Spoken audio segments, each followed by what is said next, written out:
सभी को नमस्कार। पिछले टॉपिक में हमने पढ़ा था नई आर्थिक नीति भारत ने क्यों अपनाई, और उससे पहले हमने पढ़ा था पिछले लेसन में भारत में 1947 से लेकर 1990 तक क्या क्या किया। उसी में हमने याद कीजिए एक चीज़ की थी, औद्योगिक नीति 1956। आज हम करेंगे नई आर्थिक नीति के तहत औद्योगिक नीति में क्या क्या परिवर्तन किए गए।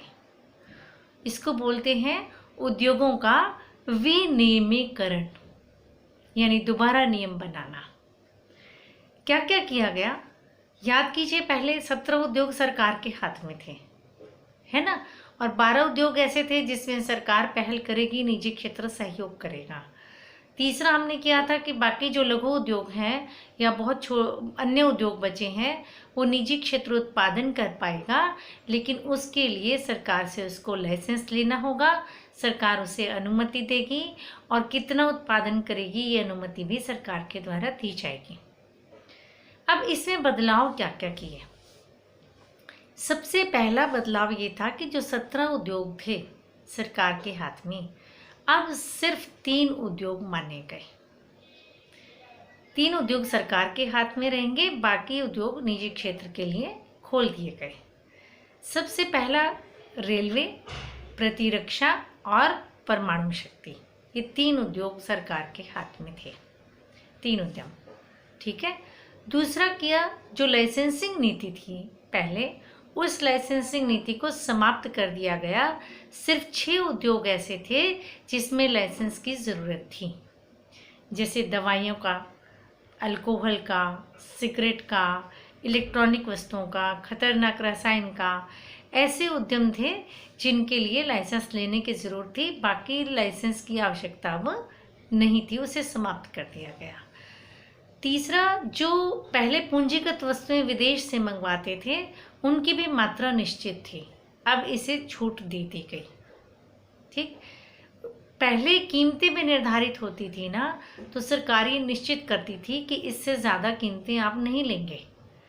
अब ये कर दिया गया कि आप कीमतें वसूल, मतलब बाजार तंत्र से कीमतें निर्धारित होंगी। मांग और पूर्ति की शक्तियाँ वस्तु की कीमतों को निर्धारित करेंगी। और एक और परिवर्तन किया गया, लघु उद्योग थे ना जो, उसकी सीमा कितनी थी आप याद कीजिए। 5 लाख रुपए तक के उद्योगों को लघु उद्योग का नाम दिया था। अब लघु उद्योग वे माने गए जिनमें 1 करोड़ रुपए तक की पूंजी लगी है ना। 1 करोड़ रुपए तक की पूंजी को लघु उद्योग का नाम दे दिया गया। ये औद्योगिक परिवर्तन थे। उद्योगों के विनियमीकरण में 3 उद्योग सरकार के हाथ में कर दिए गए, 6 उद्योग जो हैं वो उस पर लाइसेंस है, बाकी सब पे लाइसेंस की छूट दे दी गई। बाजार तंत्र कीमतें निर्धारित होंगी, पूंजीगत वस्तुओं का भी हम आयात कर पाएंगे। लघु उद्योगों की सीमा निर्धारित करके 1 करोड़ रुपया कर दी गई। क्लियर।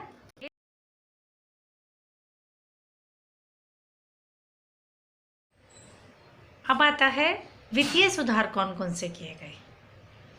पहले निजी बैंकों को अनुमति नहीं थी, इसके बाद निजी बैंकों को भी प्रवेश करने की, बैंकिंग सिस्टम में प्रवेश करने की अनुमति दी गई। पहले विदेशी निवेश बैंकिंग में नहीं था, अब 50% तक विदेशी निवेश की अनुमति दी गई। पहले हम जो बैंक की नई शाखा खोलनी हो तो रिजर्व बैंक ऑफ इंडिया से ही अनुमति के बाद खुल सकता था। अब कुछ शर्तें पूरी करने के बाद बैंक अपनी नई शाखा खोल सकता है, लेकिन वो शर्तें हैं। और लास्ट क्या किया, रिजर्व बैंक ऑफ इंडिया जो है ना, वो एक नियंत्रक की भूमिका के बजाय एक सहायक की भूमिका अपनाए, ठीक है, एक सहायक के रूप में काम करे। तो वित्तीय सुधार क्या क्या किए गए याद कीजिए, साथ साथ याद कर लेना। निजी बैंकों को भी छूट दी गई, विदेशी पूंजी को छूट दी गई, और विदेशी पूंजी 50% तक लगाई जा सकती थी, और रिजर्व बैंक ऑफ इंडिया एक सहायक की भूमिका अपनाएगा। और कुछ शर्तें पूरी करने के बाद कोई भी बैंक नई शाखा खोल सकता था, ठीक है। ये 1991 की नीति में, नई आर्थिक नीति में परिवर्तन किया गया। इसके बाद आता है राजकोषीय सुधार। राजकोषीय सुधार का मतलब है करों में क्या क्या सुधार किए गए। जो टैक्सेस थे, पहले ज़्यादा टैक्स थे, है ना, अब टैक्सेस को कम कर दिया गया। ये कम क्यों किए गए? इसमें ये माना गया कि ज़्यादा टैक्स लगते हैं ना, तो लोग क्या करते हैं, टैक्स वंचन करते हैं, कर वंचन, यानी अपनी आय नहीं बताएंगे क्योंकि इतना सारा टैक्स देना पड़ेगा। अगर कम टैक्स होंगे तो लोग अपनी आय को स्पष्ट शब्दों में बता देंगे कि हमारी इतनी आय है और वो टैक्स देना चाहेंगे।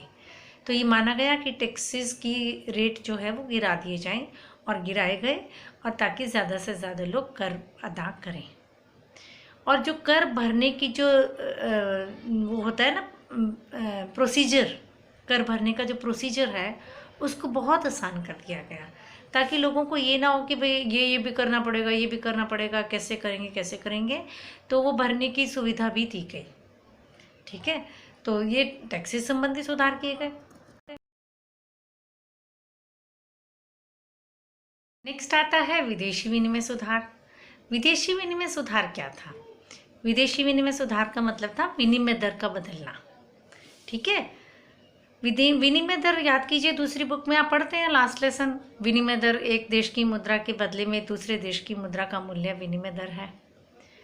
तो ना रुपए का अवमूल्यन किया गया उस समय। अवमूल्यन का मतलब था कि हम विदेशी मुद्रा के बदले में पहले से ज़्यादा इकाई देने को तैयार थे। ये रुपए का अवमूल्यन था। लग रहा होगा ये तो गलत कर दिया, लेकिन ये ठीक था। क्यों ठीक था? क्योंकि विदेशों के लिए हमारे देश की वस्तुएं फिर सस्ती हो गई ना। जैसे 40 रुपये बराबर $1 है, अब हम मान लो 50 रुपये बराबर $1 हो जाए तो हमें नुकसान है, लेकिन जो अमेरिका या जो भी विदेशी लोग हैं उनको हमारी वस्तुएं सस्ती हो गई ना, है ना। पहले मान लीजिए वो 40 रुपये के 4 पेन थे, 10 रुपये का एक पेन था, तो 40 रुपये में 4 पेन लेके जा रहे थे। अब 50 रुपये के हो गए तो $1 में उनके 5 पेन आ गए ना, तो वो सस्ती हो जाती है। विदेशों के लिए देशीय मुद्रा सस्ती हो जाती है जब अवमूल्यन होता है, तो हमसे ज़्यादा वस्तुएं खरीदेंगे। हमारा उद्देश्य ये था ना कि हमारे माल बिकना शुरू हो, हमारी अर्थव्यवस्था में सुधार आए, तो रुपए का अवमूल्यन किया गया। और आज आप सब जानते हैं जो विनिमय दर का निर्धारण है वो सरकार द्वारा निर्धारित नहीं होता, बाजार तंत्र द्वारा निर्धारित होता है, जहां विदेशी मुद्रा की मांग और विदेशी मुद्रा की पूर्ति एक दूसरे के बराबर हो जाते हैं।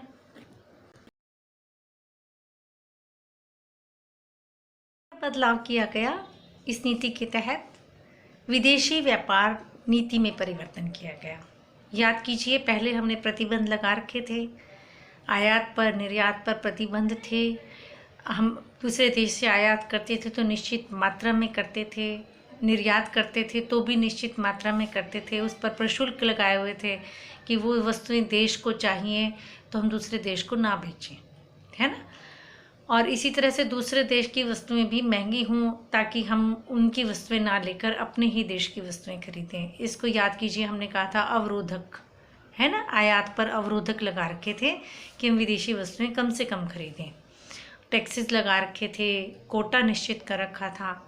अब क्या किया, मात्रात्मक प्रतिबंध हटा दिए गए, यानी आयात पर और निर्यात पर जो प्रतिबंध थे कि इतनी मात्रा से ज़्यादा आप आयात निर्यात नहीं कर सकते, उसको हटा दिया गया।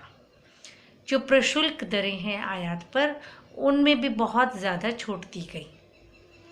और जो निर्यात पर भी हम पहले टैक्स लगाते थे, वो क्यों लगाते थे कि जो ज़रूरत की चीज़ें हैं ना, वो भारत को ज़रूरत है और दूसरे देश को हम क्यों बेचने दें, है ना। भारत को उसको ज़रूरत है तो उस पर टैक्स, दूसरे देश को बेचोगे तो आपको टैक्स पे करना पड़ेगा, तो आप नेचुरल है कि महंगी बेचोगे, फिर उसकी डिमांड विदेश में नहीं होगी, आप यहीं पे बेचना चाहोगे।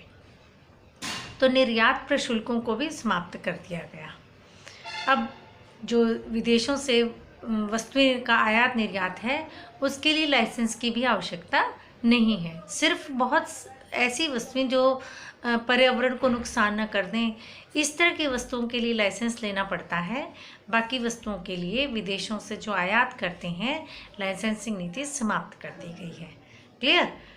आयात की जाने वाली वस्तुओं पर प्रतिबंध हटाए गए, निर्यात पर प्रतिबंध हटाए गए, प्रशुल्क कम कर दिए गए, और अब ताकि प्रतियोगिता हो, है ना, अच्छी क्वालिटी की वस्तुएं देश में बने। तो ये किया हमने कि विदेशी विनिमय व्यापार में क्या निजीकरण किया गया। निजीकरण का मतलब क्या था? निजी क्षेत्र को बढ़ावा देना और उस पर लगे हुए प्रतिबंधों को समाप्त कर देना। अब आप पढ़ चुके हैं कि निजी क्षेत्र अब उद्योग लगा सकता है, उस पर प्रतिबंध नहीं है, सिर्फ 6 उद्योगों के लिए उसको लाइसेंस लेना पड़ता है। निजी क्षेत्र को बढ़ावा दिया गया। सरकार के जो उद्यम थे वो निजी क्षेत्र को बेचे गए। इसको किस नाम से पुकारते हैं? विनिवेश। याद कीजिए, मैक्रो इकोनॉमिक्स में आप पढ़ते हैं, इसको विनिवेश नाम से पुकारते हैं जब सरकार अपने उद्यमों को निजी क्षेत्र को बेचती है, तो इसे किस नाम से पुकारा जाता है? विनिवेश। इसी तरह से वैश्वीकरण पर जोर दिया गया। वैश्वीकरण का मतलब क्या है? 2 या 2 से अधिक देशों के बीच में एकीकरण स्थापित होना वैश्वीकरण है। अब पूरी अर्थव्यवस्था को एक कर दिया गया है ना, पूरे देश, सभी देश एक, पूरा ग्लोब एक माना जाता है ना। अब हम दूसरे देश को माल बेच सकते हैं, खरीद सकते हैं, उनसे उनके देश में निवेश कर सकते हैं, वो हमारे देश में निवेश कर सकते हैं। तो ये जो प्रतिबंध थे वैश्विक अर्थव्यवस्था यानी अन्य अर्थव्यवस्थाओं के साथ, शेष विश्व के साथ, इन्हें हटा दिया गया। ठीक है, तो ये था हमारा लेसन का ये टॉपिक कि नई आर्थिक नीति के तहत हमने क्या क्या परिवर्तन किए। क्लियर?